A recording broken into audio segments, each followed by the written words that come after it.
न बनी अंबानी जी जानो तो स्वभावानी जी के झूठो के फैलता नी रउआ न ले ले कुछ बानी जी ए धरी न जबरी कलाई साफ साफ बतियाई माल पता न दिया अरे मुँह खोल के मांगा मुँह मांगा जानू दा ब्यास मान न जा। अरे फेंकू हूँ औरी देहब कुछ ही ना। क्या दीजिएगा?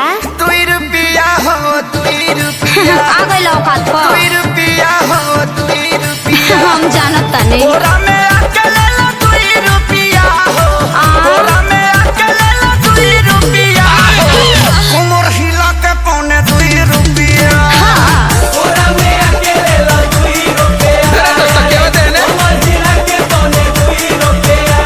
अरे अब विवेक जी फिर से आई तो सुन ले बानी तोहर तो बहुते हो खता कमाई हो 1000 2000 जे दे देब तोहरो न कुछ घट जाई हो जवानी अठन्नी पकैले बाडू कांडी बोला काहे अतना हाई बजट के करे लूटी। अरे बोला भैया जान भैया तो हमार होवे हाँ तो फ्री में मजा लेबा छोड़ी हमार अब पीछा लेब न परीक्षा तनी दूरी बनाई।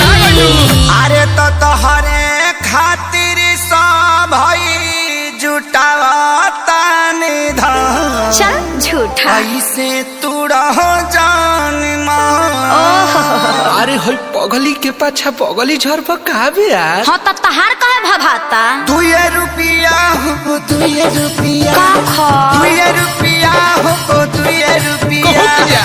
बोरा में अकेले 2 रुपया हो बोरा में अकेले 2 रुपया कमर हिला के पौने 2 रुपया ना होई बोरा में अकेले 2 रुपया रे कमर हिला के पौने 2 रुपया। तू लोग कीप साइलेंट रहबा लोग की ना काहे खातिर आतना कमाइला एगो झुमका बना पेन्हाइला जीवन बीमा तोहरो कराई हो